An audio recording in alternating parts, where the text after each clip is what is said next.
Hey folks, David Stewart here. Hope you guys are having a fantastic day. Let's talk about HDR, high dynamic range as a video format. I would love some comments and some feedback on this video, what you guys think about it, because most of the people that I deal with in the real world, this isn't on their radar. I'm a bit of an enthusiast about this sort of thing, and I'm wondering, those of you who are maybe cinephiles, how much you've researched this and how much you've gotten into it. If you don't know what HDR is, it's a video format that intends to expand the range of visible colors and especially brightness beyond what you normally get with, say, old CRT TVs, so that things can be brighter and darker and there's more details at the extremes of those ranges. So in the shadows, you're able to see more details, just like how you would maybe be able to see them in real life. And likewise, in a really bright area, you'd be able to see more things in there. That's the gist of what HDR is attempting to deliver. Now, whether it does that and whether people can see it, I'll talk about some of the problems with that as I get into some of these anecdotes. First anecdote is I bought a Nintendo Switch 2. Now, you can lambaste me down in the comments for buying the evil Nintendo Switch 2, but I gave my reasoning, which is that I expect to play Nintendo games with my family for years to come, and I had the money and the opportunity to buy one, so I went ahead and got one. But the HDR was not looking correct when it was hooked up to my TV. I have an LG OLED. It's a very nice TV, and it didn't look as good as I was used to, and didn't look as good as I thought it could look.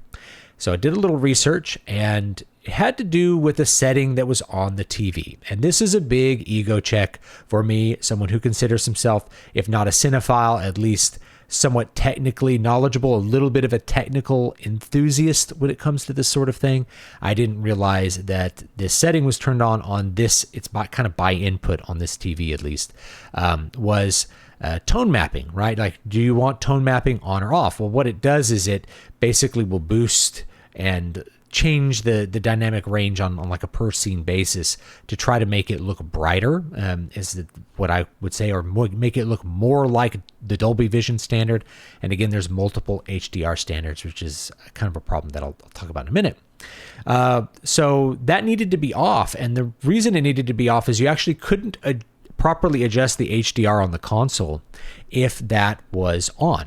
That is, as you tried to turn up the brightness, it would compensate so that your HDR limits and values were just completely out of whack when you actually went to go and play the game. It made all the whites look really blown out. You couldn't see any details. Everything was like overly bright. Just not what I'm used to for looking at an HDR monitor.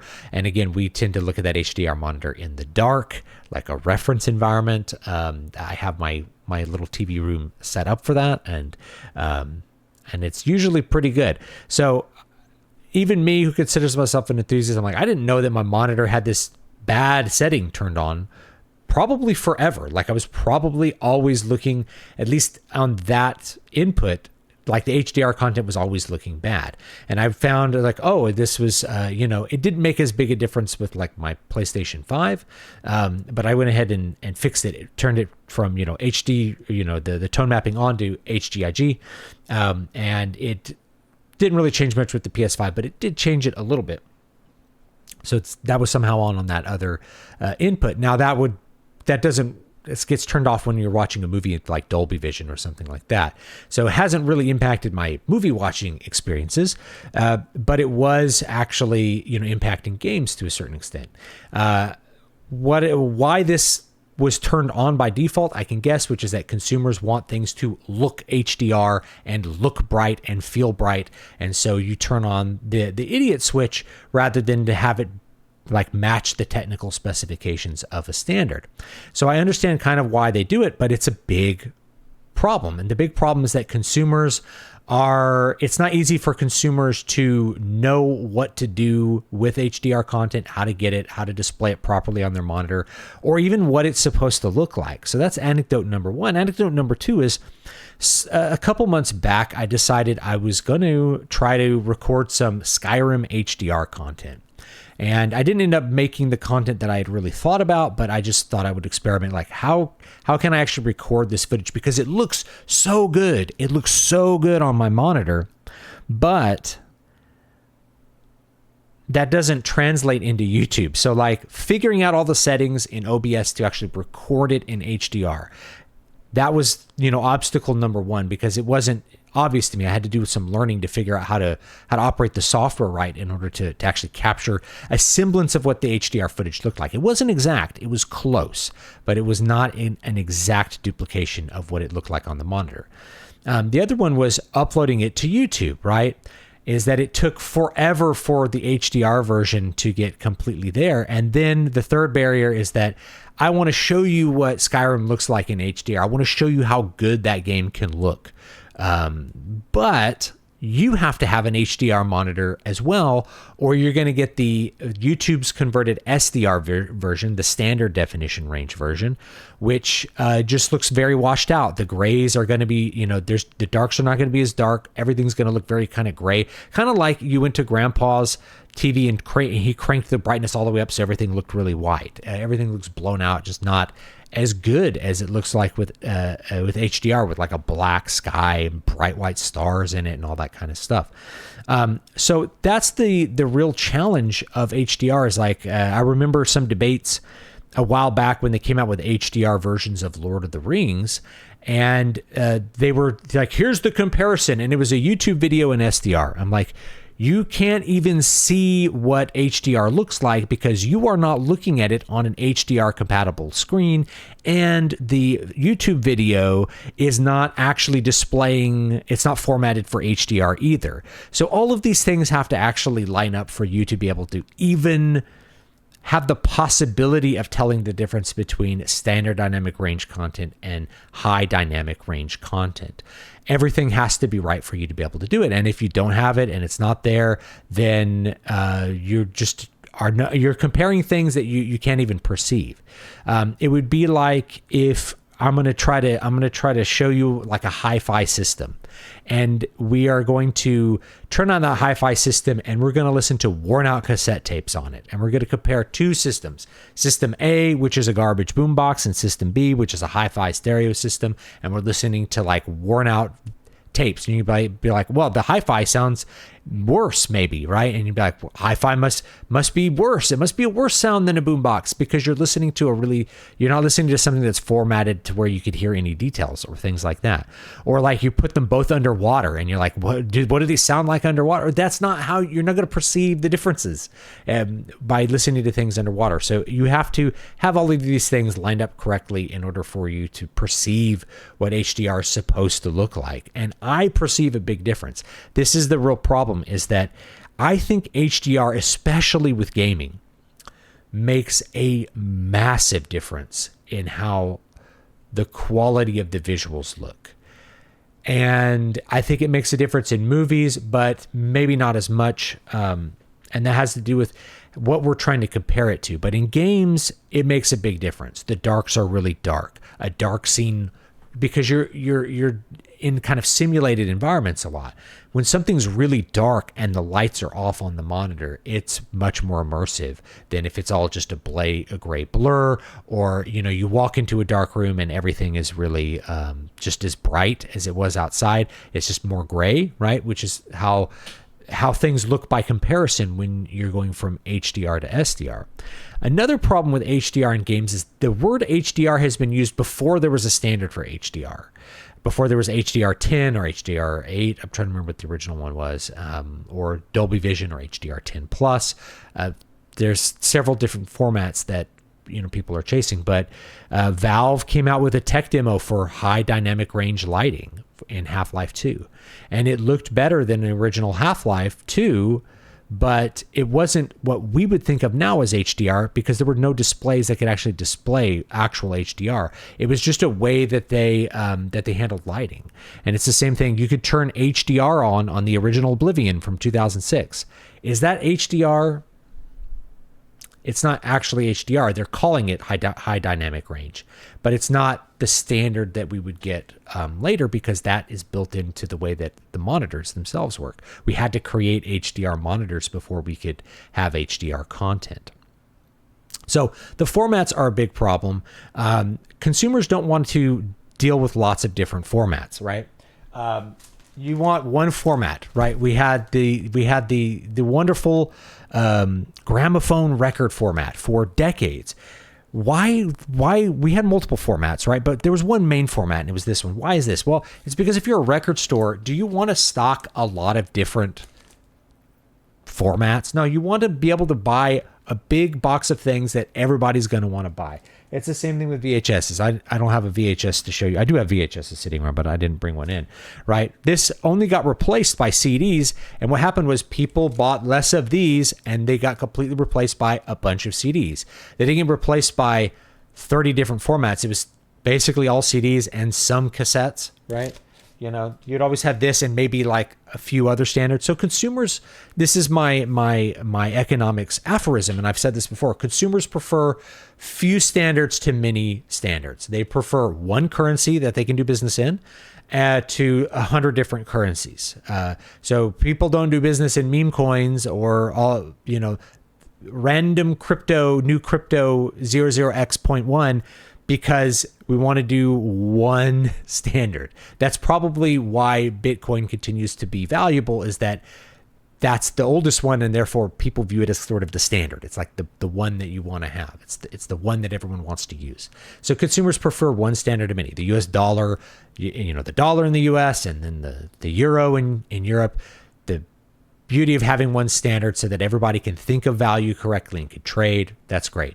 It's the same thing with, you know, gasoline. You have few standards rather than many standards. There's not 20 different octane standards. There's 2 to 3 at any given gas station. And then there's like maybe 2 diesel standards. And one of them just really has to do with whether you paid the tax on the diesel or not, the off-road diesel versus the regular taxed diesel. So people prefer a few formats to many formats. And so with HDR, we have a lot of formats. And when you're buying a display or you're choosing to do something with, you know, formatting a file, formatting your video, what video format are we going to stream on our streaming service? When there's like 3 or 4 different formats, it's hard to know what the consumer is supposed to buy. Am I supposed to buy a monitor? Do I need HDR 10 plus? Do I need Dolby Vision? It's not clear what the consumer is supposed to need compared to HD and 4K, where it's like HD. Oh, here's the resolution of HD. There's actually 2 HD resolutions. You know, but, you know, 4K, we get that it's twice as big as HD.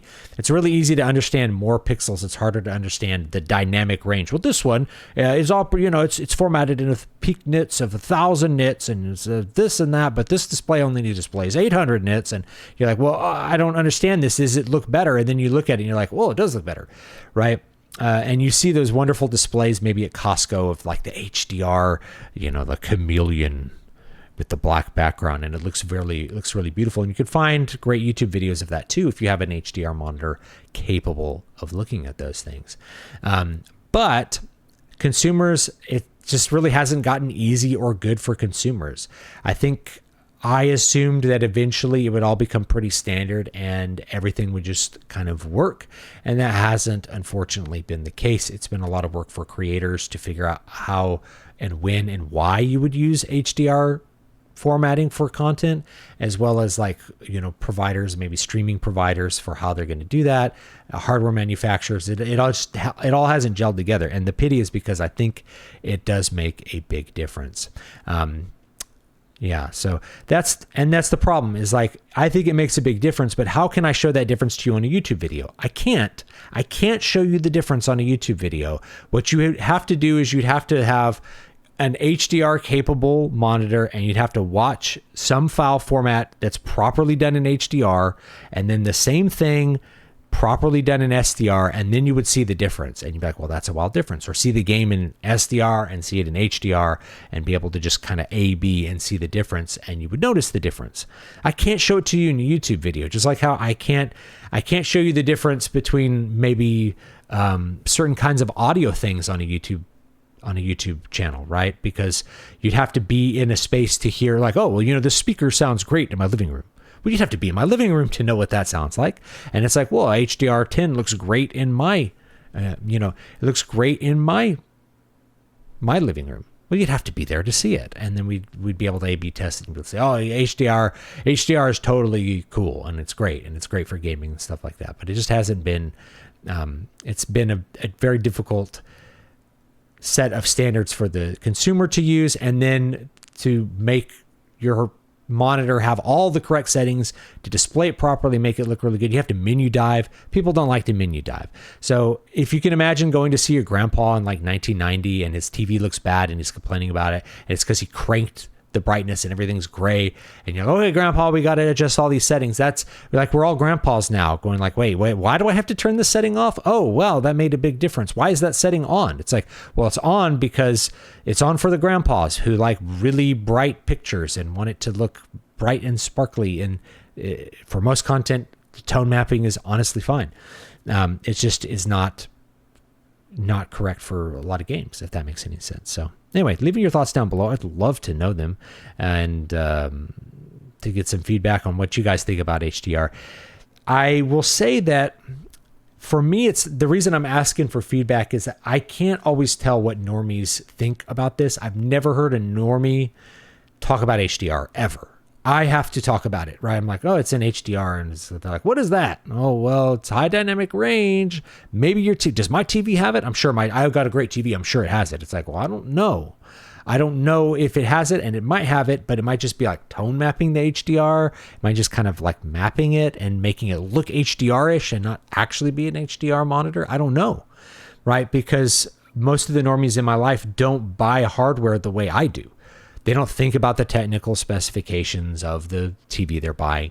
They're just like, well, that one is big and it's 4K, which is, they know what 4K is, and it looks bright in the store and it's the right price. I'm buying it. Whereas for me, I bought expensive things because of their technical specifications, right? I spent precious money on that kind of thing because I don't know. I don't know why I care.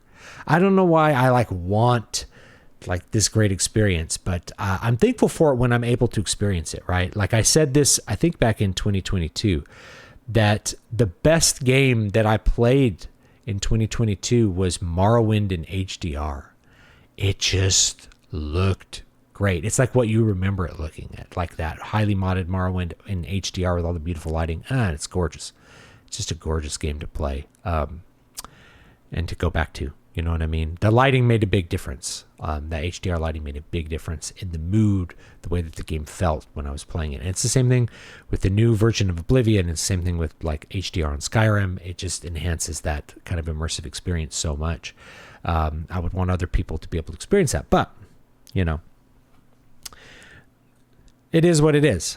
I don't know what kind of things people know, whether they perceive the difference, whether they care. I know many people can't really perceive the difference between 4K and 1080p, believe it or not. Most people probably can't tell the difference between HDR. It may just be like a normie thing that like they notice it's better, but they can't really articulate why it's better. They just know, oh, it looks good, I guess. Oh, it looks sharp. It looks better. You know, it looks brighter, or it looks more colorful and not, you know, oh, well, I can see all the details in these blacks, which aren't crushed. And they're like, what does that mean? It's like, well, usually black is just like this field of blurry, darkish gray. But this one's, you know what I mean? Anyway, leave me your thoughts down below. I'm always interested to know what people think about this sort of thing, and for listening to me ramble about this for like 20 minutes. New books, King Leper pre-order, linked down below. Comes out in July. And I would love for you to buy it. If you didn't buy it on the Kickstarter, then this is your opportunity to get it in all formats, including paperback. So if you're waiting for that cheaper paperback, that will be, I believe, July 25th. So have a great one, and I'll see you all next time.